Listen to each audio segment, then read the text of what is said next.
My doctor husband threw himself in front of a knife to protect the one that got away, taking a blade through his lung and ending up in the ICU. When he woke up, he spoke to the nurse with haughty arrogance. Get my wife here to take care of me. I won't take my medicine otherwise. She needs to learn what happens when she crosses me. He assumed I'd come crying, begging for his forgiveness, just like I always did until his buddy Jake couldn't stand it anymore and called him. Dude, stop with the tragic lover act. Your wife already took off her wedding ring and flew to Germany for a medical summit. Her only parting words were, I hope those two cheaters grow old together. In that moment, he completely lost it. The phone rang. 2:00 a.m. The screen flashed Central General Hospital emergency room. My stomach dropped. Dr. Hayes, Dr. Carter's been in an accident. My hands and feet went cold instantly. I grabbed my car keys and ran out the door, my mind completely blank. A 15-minute drive took me 10. Bursting into the emergency room, the thick metallic stench of blood hit me like a physical blow. Ethan Carter lay on the gurney, his white shirt soaked through with blood, the handle of a fruit knife protruding from his chest. His face was as white as paper, his lips colorless. Male, 34, stab wound to the chest, BP 80/50ths, heart rate 135. My colleagues' voices buzzed in my ears, distant and muffled. I stood frozen, all the strength drained from my body. A figure threw herself onto the bed, sobbing hysterically. It was Layla Hale. She was wearing a white dress, now stained with dirt and blood, her hair messy, her makeup running. She looked utterly devastated. Ethan, wake up. Don't scare me. She clutched his hand, crying as if her heart would break. It's all my fault. I never should have called you. I'm so sorry. The nurses tried to pull her away, but she shook them off violently. Don't touch me. Ethan got hurt protecting me. I'm staying with him. Watching this scene, I felt sick to my stomach. An hour ago, Ethan had texted me saying there was an emergency meeting at the hospital and he'd be late. His emergency meeting was accompanying his first love. I walked over, my voice dry. I'm his wife and I'm a doctor. Let me examine him. My calmness stood in stark contrast to Layla's breakdown. All eyes turned to me. Layla lifted her tear-streaked face. When she saw me, she looked like she'd found both a savior and an enemy. Ms. Hayes, you're here. I'm so sorry. This is all my fault. She said sorry, but her eyes held a challenging, triumphant glint. I ignored her and leaned down to quickly check Ethan's wound. The knife had entered at a tricky angle, left chest, dangerously close to the heart.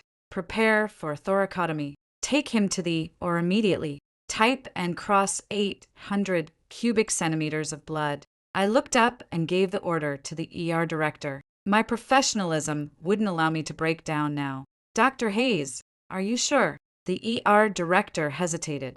He's my husband. I know his medical history better than anyone. I cut him off.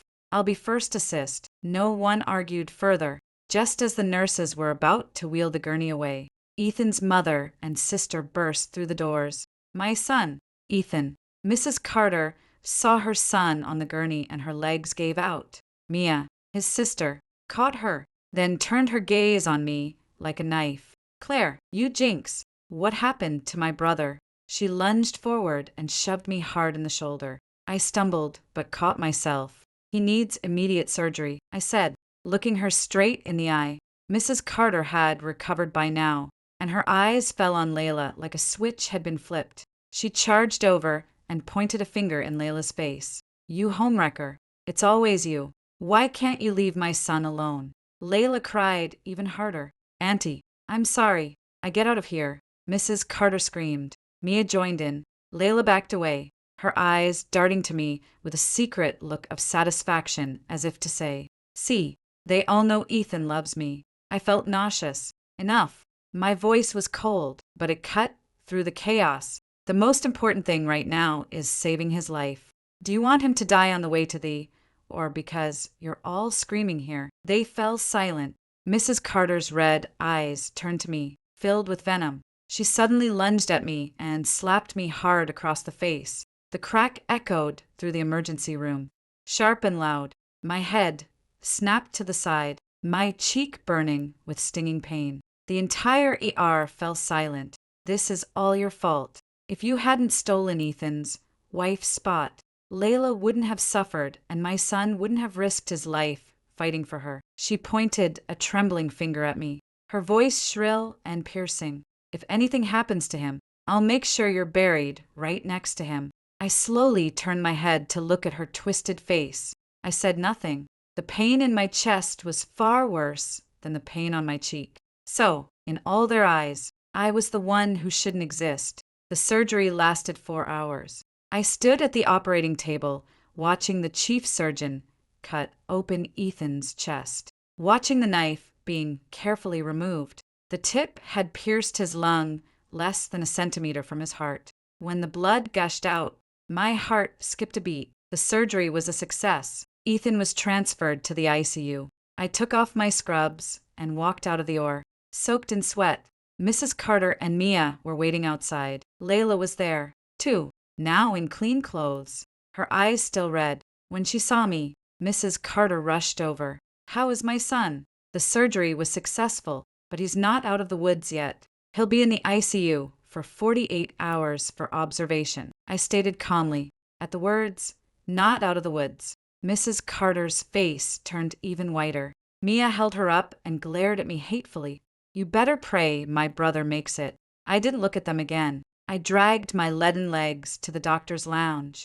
I needed somewhere quiet to be alone. I'd barely sat down when Layla followed me in, closing the door softly behind her. "Ms. Hayes." She stood in front of me, her voice soft and weak. "Thank you for today, Anne. I'm sorry." I looked up at her. There was no remorse in her eyes, only the smugness of a winner. "Ethan told me I'm the person he regrets hurting the most in his life. He said he'd do anything to make it up to me." She paused, as if savoring my reaction. "He said he only married you for your family connections and your career. He never loved you. Ms. Hayes, you're a good person and a great doctor. Let him go, for both your sakes." She bowed deeply and turned to leave. The second the door clicked shut, all the strength drained from my body. I slid down the cold wall until I was sitting on the floor. So, my 5-year marriage had been nothing but a joke. What I'd thought was a perfect, harmonious marriage had been nothing more than a transaction to him, and I'd been the biggest fool in the whole deal. A metallic taste rose in my throat, and I covered my mouth, coughing violently. Cold, bitter tears finally spilled over. I don't know how long I sat there until my phone rang. It was the ICU nurse. "Dr. Hayes, Dr. Carter is awake." I composed myself, my voice hoarse. "How is he?" "His vitals are stable, but he's very upset. He's demanding to see you." I fell silent. Images of Layla's tear-streaked face and her cruel words flashed through my mind. "Dr. Hayes, I'll be there." I hung up the phone, but didn't move. Why did he want to see me? To watch me worry and cry over him? To brag about his great, tragic love story? Ethan and I had been college classmates. We both joined Central General Hospital after graduation. He was a surgical prodigy, young, handsome, brilliant, the dream of every nurse and female doctor in the hospital. I was a plain, quiet cardiothoracic surgeon, invisible in a crowd. Everyone said I wasn't good enough for him, that I must have used some trick to make him marry me. I never argued because I'd been the one to make the first move. The year we were up for promotion, his research paper had hit a snag with the data. I'd used my father's connections. Me father was the former hospital president, to fix everything for him. Shortly after, he'd proposed. The wedding had been grand and beautiful. He'd said, "Claire, thank you. I'll spend the rest of my life making you happy." I'd believed him. For 5 years, he'd been the perfect husband. He remembered my birthday, our anniversary. He'd leave a light on for me when I worked late. I thought that was love. Quiet, steady, forever. Until a year ago, when Layla Hale came back from abroad. She'd been Ethan's college girlfriend, the one that got away, the permanent mark on his heart. After she came back, everything changed. Ethan started coming home late. He put a password on his phone. Sometimes he'd come home smelling of another woman's perfume. Layla would call him at 2. 00 in the morning saying her car had broken down or she had a fever or she'd had a nightmare. Every single time, no matter how late, Ethan would rush over to her. I asked him what was going on between them. He said, Layla's always been fragile. She had a hard time abroad. I'm just looking out for her, like a sister. He said, Claire, don't be ridiculous. You're the one I love. I believed him again. I told myself to be the bigger person, to be understanding. But what had my understanding gotten me? It had gotten me a husband who'd chosen another woman over me without a second thought. A husband who'd risked his life to protect her. And now, a husband who was waiting for me to come crawling back to him. My phone rang again. It was the ICU. I pressed the mute button. I stood up and walked out of the lounge. As I passed the ICU doors, I saw Mrs. Carter and Mia peering through the glass, their faces filled with concern. Layla was nowhere to be seen, probably tired from her performance and gone home to rest. I didn't stop.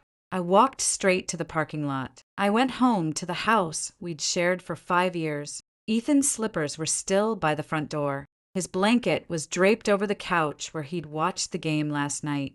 On the coffee table were the antacid and glass of lukewarm water I'd left out for him. Everywhere I looked, there were traces of him, and everywhere I looked, I was reminded of how stupid I'd been. I walked into the bedroom and opened the closet. On the left hung his clothes suits, dress shirts. Casual were all ironed perfectly and organized by color, just how I'd always kept them. On the right were mine. I pulled out a suitcase and started packing my things. I didn't cry. I didn't hesitate. My movements were as calm and precise as if I were preparing for a routine surgery. I only took my own clothes and personal belongings. I didn't touch a single thing that belonged to this house or to Ethan Carter. When I reached the jewelry box, my hands paused. Inside lay our wedding ring. The day Ethan had slipped it onto my finger. He'd said, Claire, till death do us part. I'd once believed we'd be each other's forever. Now it just sounded like a cruel joke. I picked up the ring. Small, simple, just the way I'd liked it. I'd treasured it so much that I'd always carefully put it away before every surgery. Now it felt like a heavy chain around my neck. I walked into the living room and set the ring on the coffee table, right next to the glass of lukewarm water he'd never gotten around to drinking. Then I pulled out my phone and booked the earliest flight to Germany. There was a global cardiac surgery summit in Berlin next week. The invitation had arrived at my office 2 weeks earlier. I'd already turned it down for Ethan. I'd said I couldn't leave my husband home alone. Looking back now, it was absolutely ridiculous. With the ticket booked, I dragged my suitcase to the door and took one last look at the house. There was nothing left here worth keeping. I closed the door and with it closed the book on my past. In the taxi, I called my assistant. Lily, please put in a leave request for me. Tell the hospital there's a family emergency and I have to go abroad. Also, compile all the materials for Project A and hand them over to Dr. Robert Wilson. Dr. Hayes, when will you be back? I don't know, I said. Maybe never. I had barely arrived at the airport when Mrs. Carter's call came through. Her voice was sharp with impatience and command. Claire, where the hell are you? Ethan woke up and wants to see you. Don't you know that? I know. My voice was completely flat. Then get your ass over here. Do you want to make him worse? I swear, if anything happens to my son, I'll skin you alive. Her vicious insults blared through the speaker, making my ears ring. I held the phone away from my ear. Is it Layla Hale they're taking care of him? You, Mrs. Carter sputtered, then exploded with even more rage. How dare you mention Layla? If it weren't for you, Ethan wouldn't be suffering like this. What kind of wife are you? Can't even keep your own man under control. I laughed. It was a soft, bitter sound, dripping with sarcasm. He's a 34-year-old man, not a 3-year-old child. If he wants to charge into danger for love and play knight in shining armor, what am I supposed to do?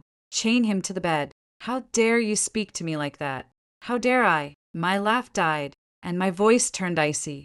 Mrs. Carter, you should be asking your precious son how he dares. He risked his life for a woman who's not his wife. Did he ever stop to think about me, about our home? His heart only belongs to the one that got away. So, fine, I'll give him what he wants. I don't want to be Mrs. Carter anymore.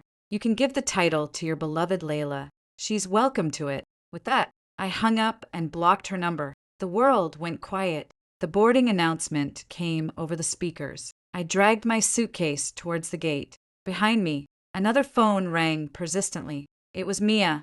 I didn't answer. I turned off my phone completely. As the plane took off, I looked down at the shrinking city below me. For the first time in years, I felt free. Goodbye, Ethan Carter. Goodbye, my pathetic 5 years. Meanwhile, in the ICU at Central General Hospital, Ethan Carter was throwing things in a fit of rage. "I won't take my medicine. I won't drink any water." He winced in pain as the movement pulled at his stitches, but his face remained haughty. "Get my wife here. Tell Claire to get her ass over here and take care of me," he yelled at the nurse.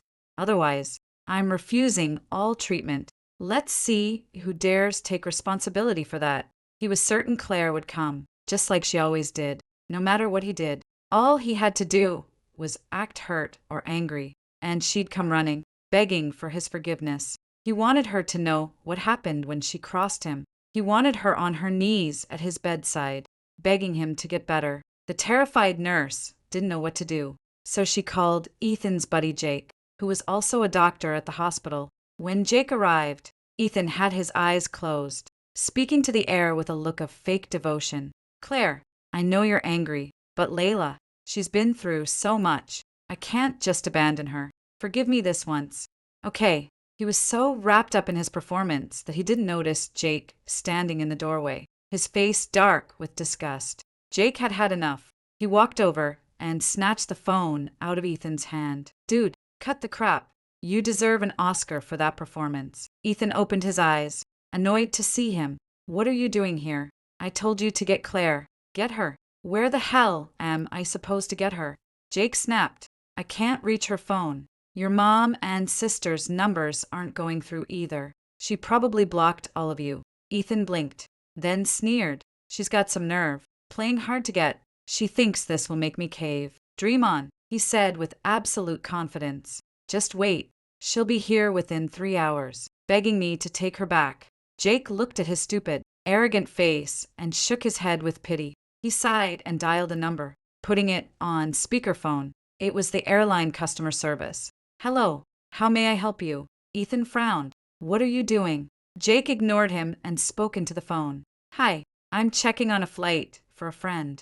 Claire Hayes, ID number XXXX. Did she book a flight today?" Ethan's face drained of color instantly. "Jake, what the hell is wrong with you?" He lunged for the phone, but the movement tore at his wound, making him gasp in pain. The sweet voice of the customer service agent came through clearly. "Yes, sir. Ms. Hayes was booked on flight LH721 to Berlin, Germany, which departed half an hour ago." Ethan froze. "Berlin. What was she doing in Germany?" Jake hung up and tossed the phone back onto the bed. "Dude, stop with the tragic lover act. She's done with you. Your wife already took off her wedding ring and flew to Germany for a medical summit." Jake said, a hint of satisfaction in his voice. "She sent me a message before she left. Told me to pass it along to you." Ethan stared at him, his eyes bloodshot. "What did she say?" Jake cleared his throat and mimicked Claire's calm, emotionless tone. "I hope those two cheaters grow old together and have a wonderful life." In that moment, Ethan's world fell apart. The arrogance and confidence vanished from his face, replaced by sheer, unadulterated panic. He grabbed his phone with shaking hands and frantically dialed Claire's number. "I'm sorry, the number you have dialed is turned off." Turned off. She actually turned off her phone. He tried calling her on FaceTime. A red exclamation mark burned into his vision. "This person is not your friend. Please send a friend request first." She blocked him. She blocked him on everything. Ethan roared like a caged animal and swept everything off the nightstand. The monitor oars blared with shrill alarms. "Claire, get back here," he screamed, his voice filled with disbelief and despair. It had never occurred to him that Claire, the woman who always followed him around, whose eyes had always been on him, would leave so suddenly, so completely, without even giving him a chance to explain. The ICU blared shrilly. Ethan's rage swept through the room like a hurricane. His heart rate spiked to 150 on the monitor, and his blood pressure fluctuated wildly. Patient's tachycardic from emotional distress. Hurry, get the sedative. The head nurse rushed in, taking charge of the chaotic scene. Two young nurses tried to hold down his flailing arms. Get off me, all of you, get the hell away from me. He looked like an enraged lion, his eyes blazing red. Where's Claire? Tell her to get back here and see me. Jake stood to the side, watching coldly. He didn't move, didn't speak, until the nurse administered a strong sedative. Ethan's struggles gradually weakened. He collapsed back onto the bed, gasping for breath. The pain from his torn wound made beads of sweat roll down his forehead, but the madness in his eyes didn't fade. He stared up at the ceiling, muttering Claire's name over and over. Claire, you, how dare you? Jake pulled up a chair and sat down. You done throwing your tantrum? He asked. Ethan turned his head and glared at him with murderous intent. You enjoying this? Not really. Jake shrugged. I just think you got what you deserved. You. Ethan tried to sit up again, but Jake pushed him back down. Save your strength. Romeo, you look pathetic right now. You think Claire left because you took a knife for Layla, because you were protecting her. Jake leaned in, speaking slowly and deliberately. She left because you never treated her like a human being. You took her love for granted. You thought you could trample on her feelings whenever you wanted. You were so sure she'd never leave you that you didn't even try to be a decent husband. Ethan, you didn't lose to Layla. You lost to your own arrogance. These words cut through Ethan like knives, hitting him right where it hurt. He fell silent, not because he agreed, but because he had no argument. The sedative finally kicked in. His eyelids grew heavy and he drifted off to sleep. Jake looked at his pale face and sighed. If only you'd known this would happen. He just stepped out of the ICU when he ran into Mrs. Carter and Mia. Jake, how's my son? I heard he had another episode. Mrs. Carter grabbed his arm anxiously. He just fell asleep. Ma'am, where's that Claire woman? Is she back yet? Mia demanded shrilly. Jake frowned. She's not coming back. What do you mean she's not coming back? Mrs. Carter's voice rose sharply. She's his wife. How dare she abandon him? She's already in Germany. Jake stated plainly. Mrs. Carter stared at him as if she couldn't understand. Gee, Germany. What's she doing in Germany? Ethan's lying in a hospital bed, fighting for his life. She's attending a medical summit. A medical summit, Mia screeched. She has the nerve to go to a conference. Her heart must be made of stone. My brother almost died saving someone, and she's off gallivanting around Europe. Watch your mouth, Jake said coldly. First of all, your brother didn't save a firefighter. He saved Layla Hale. Second, Claire is attending the most prestigious cardiac surgery summit in the world, not gallivanting. So, what? Is a stupid conference more important than my brother's life? To her, probably. Jake's words left Mia and Mrs. Carter speechless. They couldn't understand. In their minds, Claire was supposed to be nothing more than an accessory revolving around Ethan's every need. How dare she have her own career, her own dreams? Just then, a delicate figure approached. It was Layla. She was carrying a thermos, and she greeted them timidly when she saw them. Mrs. Carter, Mia, Dr. Miller. Mrs. Carter's face darkened at the sight of her, but she swallowed her anger, knowing her son would need someone to take care of him. What are you doing here? I made some soup for Ethan. I wanted to see him, Layla said, hanging her head like a dutiful wife. Mia rolled her eyes. Jake snorted and turned to leave. Dr. Miller, Layla called after him. Dr. Hayes, did she really leave? She did. Is she coming back? She asked carefully, a hint of hope in her eyes. Jake stopped and turned to look at her. You'd better hope she doesn't, because if she does, you'll be the first one to regret it. With that, he walked away without looking back. Layla stood there frozen, her face turning pale. She didn't understand what Jake meant. All she knew was that Claire was gone. The woman who'd stood by Ethan's side as his legal wife was gone. She'd won. She carried her thermos over to the ICU window and looked in at the sleeping Ethan. A slow, triumphant smile spread across her face. Ethan, from now on, I'll take care of you. I'll prove to everyone that I love you more than Claire ever did, and that I'm the one who's right for you. She was so wrapped up in her fantasies that she didn't notice the deep frown on Ethan's sleeping face, as if he were trapped in a terrible nightmare. The air in Berlin was crisp, carrying the coolness of early autumn. I stepped out of the airport and took a deep breath. It felt like I was finally exhaling all the toxic air I'd been breathing for the past 5 years. I didn't go to the hotel arranged by the conference. Instead, I'd booked an apartment hotel in the city center with its own kitchen and living room.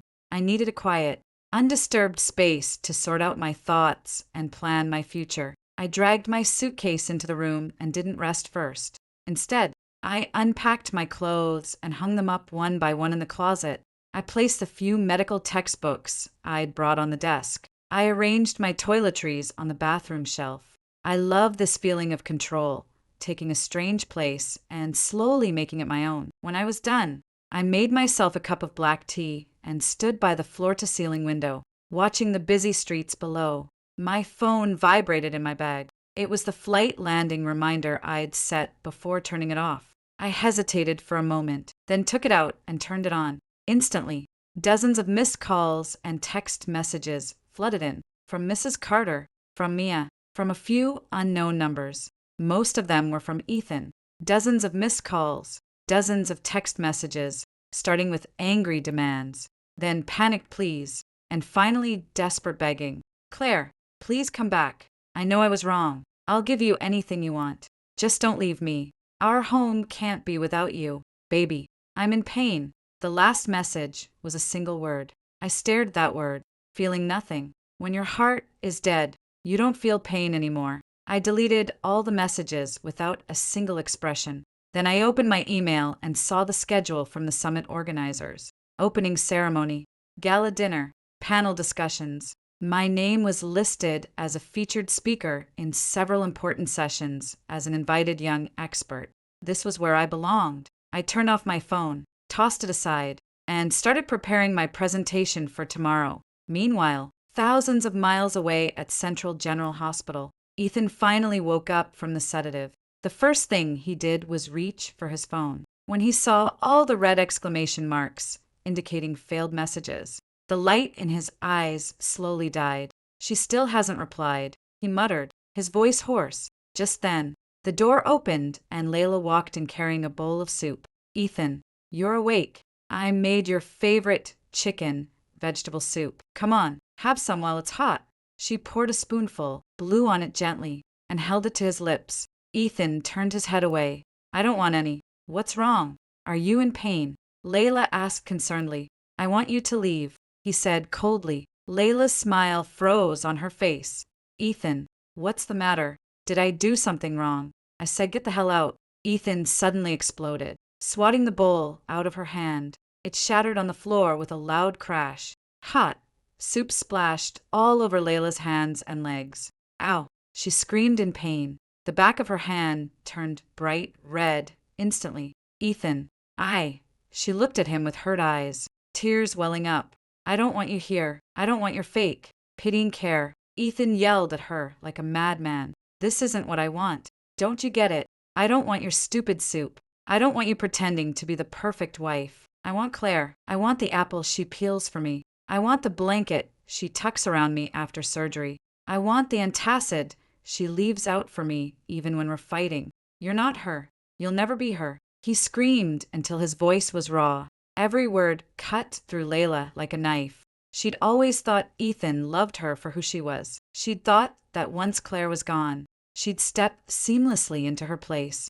But in that moment, she realized the truth. Ethan might have loved her, but what he really missed was the comfortable, stable life Claire had built for him. He didn't need her specifically. He just was used to being loved and taken care of, and the person who'd given him all that he'd pushed away with his own hands. Layla's tears finally fell, not from the pain of the burn, but from the crushing humiliation and disappointment. She knelt down awkwardly to pick up the broken pieces, but Ethan didn't even glance at her. He picked up his phone again and kept dialing that number that would never connect over and over and over again. On the other side of town, after causing a scene at the hospital and getting nowhere, Mrs. Carter finally came up with a brilliant idea. She dug out my mother's phone number from her contacts. She was going to go to my parents' house and make a scene. She didn't believe Claire would abandon her own parents. She'd make them force me to come back. She'd make sure everyone knew what an ungrateful, heartless daughter I was. Mrs. Carter and Mia showed up at my parents' house in the late afternoon. They didn't call ahead, just rang the doorbell. My mother opened the door, expecting a delivery. "Can I help you?" "Oh, Mrs. Hayes. It's me, Ethan's mother." Mrs. Carter pushed her way inside, her face instantly contorting into an expression of utter grief. Mia followed behind her, carrying a bag of fruit like they were just coming for a visit. My father, who'd been watching the news in the living room, stood up. "Mrs. Carter, what brings you here?" His voice was polite but distant. Both my parents were intellectuals, and they'd never liked rude, uninvited guests. "If we don't come, my son will be dead," Mrs. Carter exclaimed, then suddenly dropped to the floor and started wailing, beating her thighs. "Why is my life so miserable? I raised a son, and your daughter has him lying half dead in a hospital bed, and she has the nerve to run off to Europe to enjoy herself, leaving us alone to suffer. How are we supposed to go on?" Mia joined in, dabbing at her eyes dramatically. "Uncle, Auntie, please talk some sense into Claire. My brother's dying. He won't eat or drink. He won't listen to anyone. He only wants to see Claire. How can she be so cruel?" My parents were completely stunned by this outburst. My father was the first to recover. He stepped in front of my mother, his face darkening. "Mrs. Carter, please get up. We can talk about this calmly. What did Claire do to Ethan? And how did Ethan end up in the hospital? What did she do?" Mrs. Carter stopped crying, and her voice rose to a shriek. "You have the nerve to ask me. You should ask your precious daughter. She couldn't keep her own man under control. So he was out cheating on her every night. And now he got stabbed fighting over that homewrecker. He's still in the ICU. She twisted the truth completely, putting all the blame on me." My father's frown deepened. My mother's face turned pale. "Mrs. Carter, what are you talking about? What do you mean Claire couldn't keep Ethan under control?" "Exactly what I said." Mia cut in. "Ethan and Layla were meant to be together. Claire stole him from her using underhanded tactics. Now that Ethan wants to be with the woman he loves, Claire threw a fit and ran away. She's a jinx. That's what she is. That's a lie." My mother trembled with anger. "Our Claire would never do something like that. You know it's true." Mrs. Carter jumped to her feet and pointed a finger at my parents. "I'm telling you right now, if you don't make Claire come back and get on her knees and beg Ethan for forgiveness, and if anything happens to my son, I'll make sure your whole family pays for it." She looked like a common street thug, nothing like the refined lady she'd pretended to be when our families were arranging the marriage. My father's face turned icy cold. He'd been a respected professor his whole life with students all over the country. He'd never been insulted like this in his life. "Mrs. Carter," he said, his voice low and authoritative. "First of all, Ethan is an adult. His decision to fight someone and get stabbed for another woman is his own responsibility. It has nothing to do with Claire. Second, Claire is also an adult. She has every right to leave and pursue her career. As her parents, we have no right to interfere, and neither do you. Third, I know my daughter better than anyone. She's never given us a single day of trouble in her life. If she's decided to end her marriage, it's because that marriage has failed her completely." My father looked her straight in the eye, speaking slowly and clearly. "Instead of throwing a screaming tantrum here, you should go home and ask your son what he did to drive away such a wonderful wife. And as for getting on her knees and begging, that's ridiculous. The Hayes family doesn't do that. The door is over there. Goodbye." He showed them the door. Mrs. Carter and Mia were speechless. They'd never expected the mild-mannered Hayeses to be so firm. Their faces turned red with embarrassment, and they left with their tails between their legs. My mother watched them go, tears of anger in her eyes. What is wrong with those people? What did our poor Claire do to deserve this? My father put his arm around her and comforted her. "Don't worry, I know our daughter. She wouldn't have made this decision lightly. We just need to support her." Even so, my father was worried. He contacted Jake, who was on duty at the hospital through a former student. Jake told him everything that had happened. How Ethan had taken a knife for Layla. How he demanded Claire come take care of him in the ICU. How he'd lost his mind when she left. And of course, all the terrible things Mrs. Carter and Mia had done. After hanging up the phone, my father was silent for a long time. Then he sent me a message, not through text or social media. He sent an urgent email to the summit organizers, marking it as from a family member of a participant. He knew my personal phone was probably turned off or blocked, but I would definitely check my official conference email. The email was short. Daughter, don't worry about us. Everything is fine at home. Go do what you need to do. We are so proud of you. If you need anything, just let us know. I saw the email during the gala dinner. I was holding a glass of champagne, chatting animatedly with a German Nobel laureate. When my phone pinged with an email notification, I excused myself politely and walked to a quiet corner to check it. The moment I read the words, all the noise and music around me faded away. My eyes filled with tears. I knew my father wasn't telling the truth when he said everything was fine. Mrs. Carter and Mia would never let it go. They'd definitely gone to my parents' house to make trouble. He'd said it was fine, just to keep me from worrying. I took a deep breath and composed myself. I didn't reply to the email. Instead, I called my lawyer back in the States, Mr. Anderson. It's Claire Hayes. A calm, professional voice came through the line.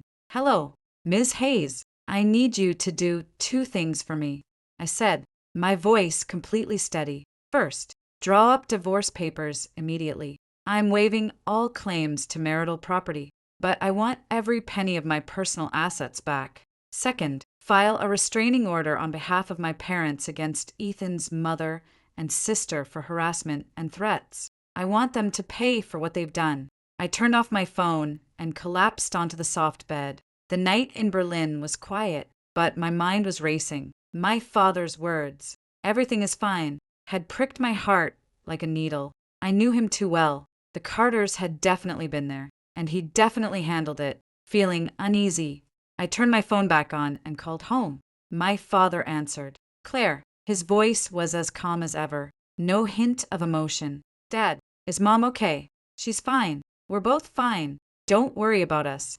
Just focus on your conference. Did they come to the house? I asked directly. There was a brief silence on the other end. Yes, my father admitted. But it's taken care of. How did you handle it? I pressed. I just had a chat with a few old friends. My father said casually. I understood immediately. My father's old friends included Dr. Michael Thompson, the current president of Central General Hospital, and several other influential figures in the city's medical community. He didn't need to yell or threaten. All he had to do was tell them the truth, how Ethan had charged into danger for love, how Mrs. Carter had lied and slandered our family. Those men, who'd known my father for decades, would know exactly what to do. It was more effective than any lawyer's letter. It was an invisible net woven from reputation and personal connections. And Ethan and his family were already trapped in it. Thank you, Dad, I said sincerely. Don't be silly. Honey, you're our daughter. My father laughed softly. Just be happy. That's all we want. Go do whatever you need to do. Your father's got your back, no matter what. After hanging up the phone, the last of my worries melted away. Meanwhile, back at Central General Hospital, another drama was unfolding. Dr. Thompson, the hospital president, had come to Ethan's ward personally. He didn't bring any fruit or flowers, and there was no smile on his face. Layla was wiping Ethan's face when she saw him, and her hand trembled. De Dr. Thompson. Dr. Thompson didn't even glance at her. His eyes were fixed directly on Ethan. Carter, he said, I hear you almost got yourself killed over a woman. Ethan's face turned pale, and he tried to sit up. Dr. Thompson, I don't speak. Just listen. Dr. Thompson cut him off. You were our youngest star surgeon. We had big plans for you. Both I and Dr. Hayes thought you had a bright future ahead of you. But look at you now. What have you done? His voice was quiet, but it carried immense weight. I don't usually interfere in my employees' personal lives. But when your family shows up at Dr. Hayes' house, screaming and threatening people, and your little affair becomes the talk of the entire medical community, you've embarrassed this hospital, and you've embarrassed Dr. Hayes. Dr. Thompson's voice rose with anger as he pointed a finger at Ethan. I'm not here to visit you. I'm here to give you an ultimatum. You have 1 week to clean up this mess. I don't care if you have to beg or apologize or whatever, but if I hear one more word about this, or if Dr. Hayes and his family are bothered by your family one more time, you're fired. We don't need your kind of drama at Central General Hospital. With that, Dr. Thompson turned and stormed out. The room fell deathly silent. Ethan sat on the bed, stunned, as if all the life had been drained out of him. For the first time, his career, the thing he'd always been so proud of, was in real danger. And all because of the woman he thought he could control, and her family, who'd seemed so gentle and harmless. He finally realized he hadn't messed with a quiet, crying housewife. He'd messed with someone he could never defeat. Layla stood to the side, her face white as a sheet, her body trembling. For the first time, she truly understood the vast, uncrossable gap between her and Claire Hayes. I knew nothing about the storm brewing back home. My last day in Berlin was wonderful. At the closing gala dinner, I was awarded the Young Innovator Award. As I stood under the spotlights in my black evening gown, delivering my acceptance speech in fluent English, I saw the approving looks from all the top experts in the room. In that moment, I knew without a doubt that leaving Ethan had been the best decision of my life. A woman's light should never be dimmed by the dust of a bad marriage. After the dinner, an elegant German man approached me. His name was Klaus, and he was the director of the Berlin Heart Center. Dr. Hayes, congratulations, he said, raising his glass. Your paper was exceptional. Would you consider staying here in Berlin to work? He made me a formal offer, promising me the best team and the most cutting-edge equipment. It was an opportunity any cardiac surgeon would jump at. I'll admit, I was tempted. Staying here would mean a fresh start. No one would know about my past. No Ethan. No drama. I took his business card and told him I'd think about it carefully. After the dinner, I walked alone through the streets of Berlin. The cool breeze cleared my head. Suddenly, my phone rang. It was an unknown number from back in the States. I frowned and answered. Claire. It was Ethan's voice, hoarse, weak, and desperate. I immediately went to hang up. Don't, he cried, as if he could see me. Please, don't hang up. Just let me say a few words. That's all I ask. There was a desperation in his voice I'd never heard before. I stopped walking and said nothing. I was wrong. Claire, I'm so sorry. I never should have chosen Layla over you. I never should have hurt you. He rambled incoherently on the other end of the line. Please come back. We don't have to get divorced. I'll do anything you want. Anything. I'll cut Layla out of my life completely. I'll get on my knees and beg your parents for forgiveness. Claire, our home can't be without you. He started crying, a 34-year-old man, sobbing like a child over the phone. I listened silently. I felt nothing, not even anger, just a faint sense of amusement. If only he'd thought about this before. Are you done? I asked coldly. His crying stopped abruptly. Ethan, I said, my voice clear and sharp. Do you really think that if you cry a little and say you're sorry, I'll forgive you just like I always did?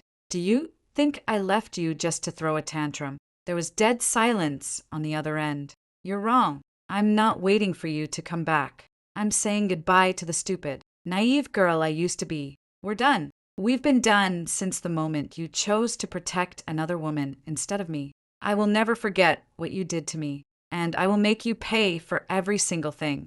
With that, I hung up before he could say another word. Then I blocked the number and deleted it. Done. I looked down at Klaus's business card in my hand. His offer echoed in my mind. Staying in Berlin seemed like the perfect option, but I knew I couldn't. Some battles you have to fight yourself. Some things you have to settle in person. I was going back. Not for him. For me. I wanted him to see with his own eyes how much better my life was without him. I wanted him to regret every single thing he'd done to me for the rest of his life.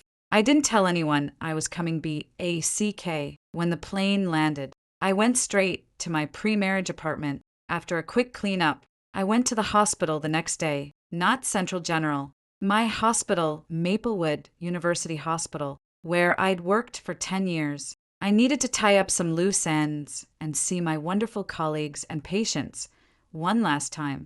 My mentor, who was now the hospital president, called me into his office. "You're really sure about this?" He sighed. "Yes." I nodded. "Where are you going?" "I don't know yet.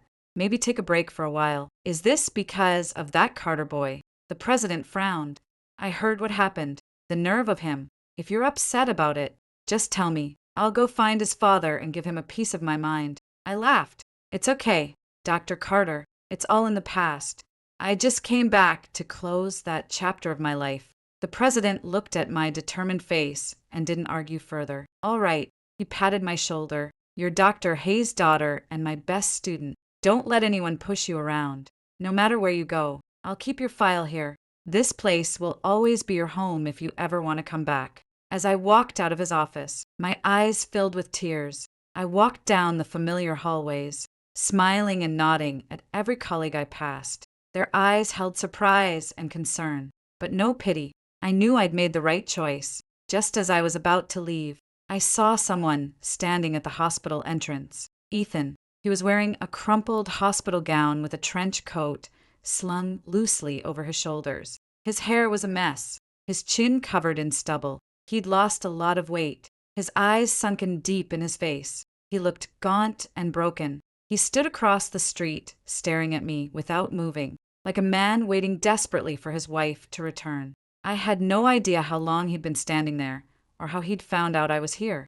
The moment he saw me, his eyes lit up. It was the look of a man who'd been wandering the desert for 3 days and finally saw water. He tried to walk towards me, but his steps were unsteady, his body swaying as if he might collapse at any moment. A car sped past him honking loudly, but he didn't even flinch. The driver leaned out the window and yelled, "Watch where you're going, idiot." But he didn't hear. His whole world had narrowed down to just me. He stood there across the busy street, staring at me. Then he smiled.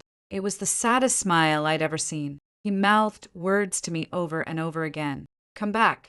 "I'm sorry." I stared back at him, my face completely blank. Then I raised my hand and slowly flipped him off. With that, I turned and got into a taxi. In the rearview mirror, I saw him running after the car like a madman, screaming my name. Finally, he tripped and fell in the middle of the street like a dog that had been abandoned by its owner. I looked away, leaned back in the seat, and closed my eyes. The driver glanced at me in the mirror and asked cautiously, "Now, is that man a friend of yours?" "No," I said, opening my eyes and looking out the window at the passing scenery. "I don't know him." I turned down Klaus's offer. I also politely declined job offers from several top hospitals in the country. I needed a break, a long, complete break from everything. Just as I was about to book a ticket to a tropical island, my father called. His voice was unusually serious. "Claire, there's something I need you to come back for." "What is it?" "Dad, do you remember Dr. Arthur Parker?" Of course I did. Dr. Parker was a member of the National Academy of Sciences, a recipient of the National Medal of Science, a national treasure, and my father's closest friend. "Dr. Parker's heart is failing," my father said gravely. "He has a very complex aortic dissection combined with a coronary artery tear. The local team has been consulting for 3 days and no one is willing to operate." My heart sank. This was one of the most difficult cases in cardiac surgery with an extremely high mortality rate. They recommended someone. My father paused. "Who?" "Ethan Carter." My hand tightened around the phone. "Him."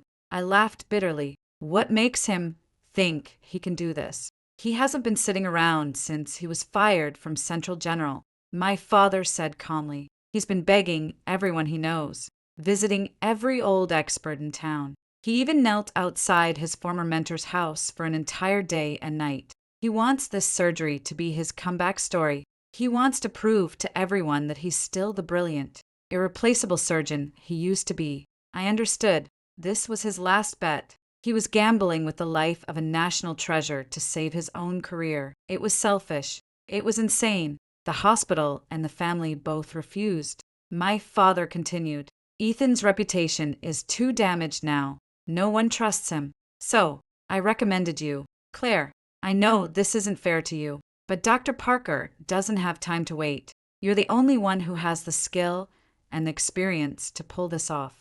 There was a long silence on the phone. I could almost hear my father's heavy breathing. He knew how cruel it was to ask me to stand on the S. Aim stage is Ethan again. Okay, I said softly after a long moment. I'll do it. I wasn't doing it for Ethan. I wasn't doing it for fame or glory. I was doing it because I was a doctor, and when a human life is on the line, personal grievances don't matter. When I walked back into Central General Hospital, all eyes turned to me. There was admiration, curiosity, and even some pity. But I kept my eyes straight ahead and walked directly into the conference room.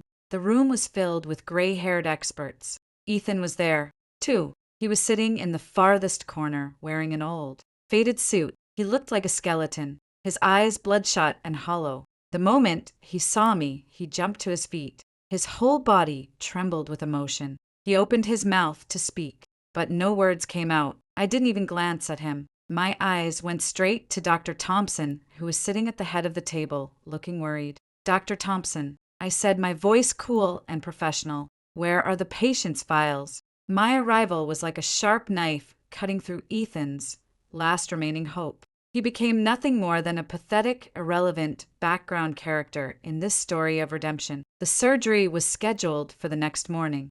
It was the most anticipated operation in the history of Central General Hospital.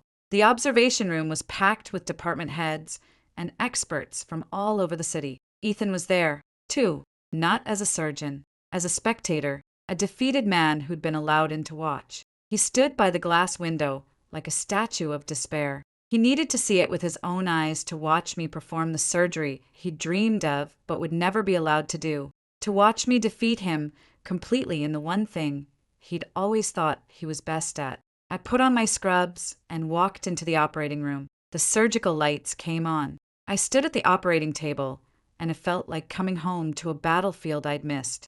Scalpel, I said, holding out my hand. My voice was calm and steady. The surgery began. Incision, cardiopulmonary bypass, deep hypothermic circulatory arrest. Every step was precise, like a textbook example. The observation room was silent. Everyone was awestruck by my smooth, confident technique. Ethan stared at the screen, sweat beading on his forehead. Then, at the most critical moment, the aortic replacement disaster struck.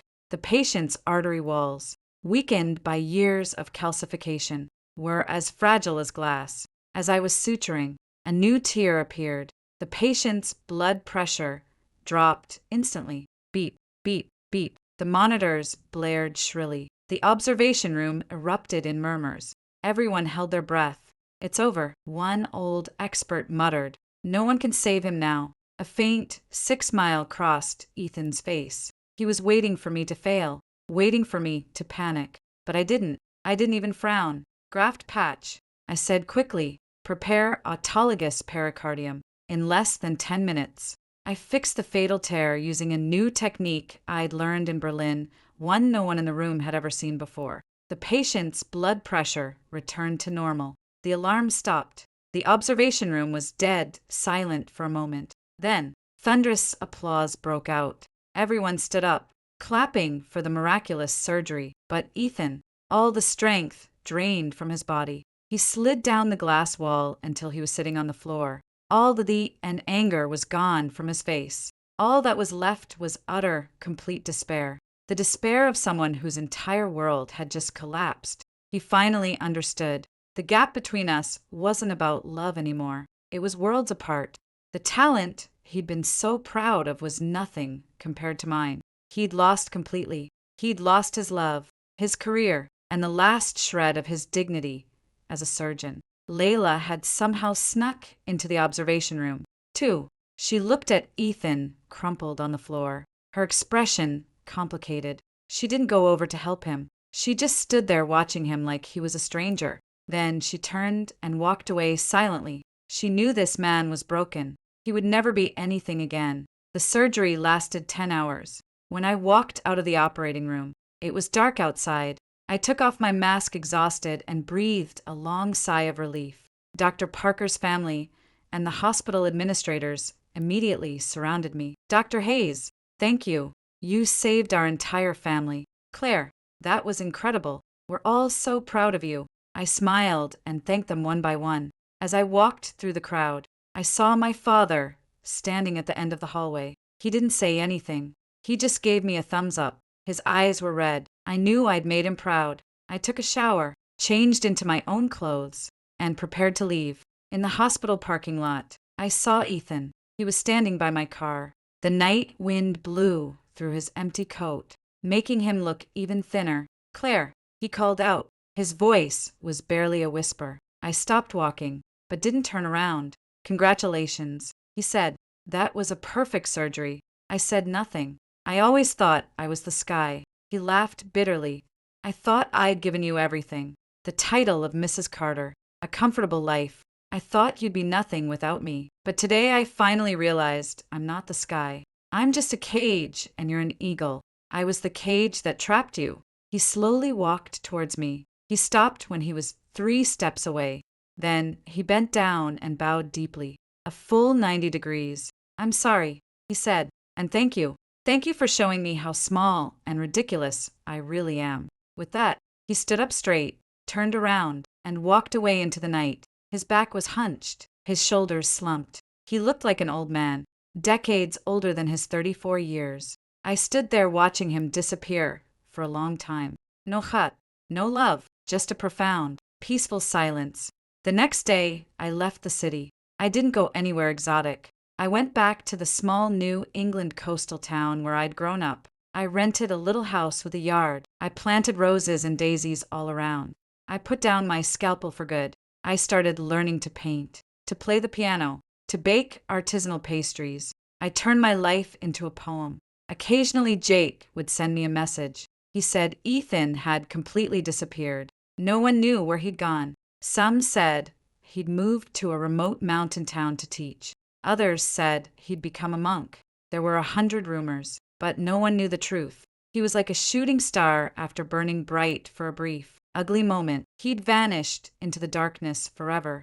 And me, I sit in my little yard. The sun is shining. The breeze is soft. A cat jumps onto my lap and yawns lazily. I stroke its fur, and a small smile tugs at the corner of my mouth. I know my life is just beginning. I'm free,